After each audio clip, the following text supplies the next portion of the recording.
আসসালামু আলাইকুম ভিউয়ার্স। তো বহুতে কমেন্ট করেন যে ভাই ফাঁকঘর কত বড় দিলে ভালো হইব বা কত বড় দিলে সুবিধা হইব।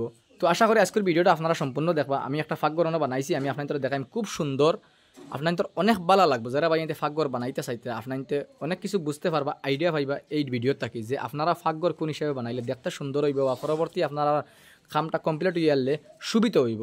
তো আমি আপনাদের দেখাই এই যে ফাঁকঘর যেখানে আমি আপনাদের দেখাই আর ও দেখতে পাই এইখানে হয়েছে গিয়ে রান্দার ঘর। তো এই ঘরের মাপ মেজারমেন্ট হয়েছে গিয়ে ও যে দেখতে পাই ওবাই আছে গিয়ে 10 ফুট আর ওবাই দিয়ে অন্তে গিয়ে আছে গিয়ে 15 ফুট।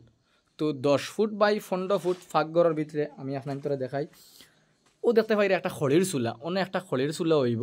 পরবর্তী বানাইমু বলে আমি আপনাদের ভিডিও দিমু, দেখাইমু। ইনি একটা খড়ির চুলা হইব। আর ও যে দেখতে পাই সানসেট ডালাই করছি। উপরে আরে একটা সানসেট আছে, ও দেখানি উপরে আরে একটা সানসেট আছে। আর ও যে সাইড যেটা এটা সব ডয়ার হয়ে যাব, সব ডয়ার হয়ে যাব। ও যে জায়গাটা সব ডয়ার হয়ে যাব। তো ও যে দেখতে পাইরা ইবাজু উৎসাহ আছে, আপনার ইশারা সাইড উৎসাহ আছে দেখতে পাইরা আপনারা।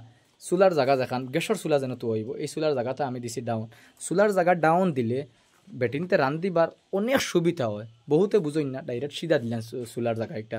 তো কিছু কিছু জায়গা চুলার জায়গাটা সিধা দিয়ে আনলে কিন্তু পরবর্তী দেখা যায় রান্ধিতে বহুত কষ্ট হয়, উৎসাহ হয়ে যায়। দেখো চুলা অতখান যদি আপনারা সমান করে দিলেন, চুলা এগো দিলে আর 4 ইঞ্চি উঠিব, হান্ডি একটা দিলে আর 6-8 ইঞ্চি উঠি যাব, দেখা যায় অত উৎসাহ হয়ে গেছে, রান্ধার সময় বহুত কষ্ট হয়।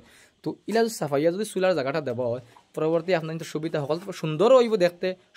সুবিধা কিলে আমি আপনার কই যে খাসর যে চুলা বইবা, খাসর চুলা বইলে আগলে চনের লগে মিলিয়া বই রইব। খাসর চুলা বক্স দেখো তার তলে দিয়ে হামাই যাব, আর চুলা তার আবার সমানাইয়া বই রইব, আর রানতেও সুবিধা হইল।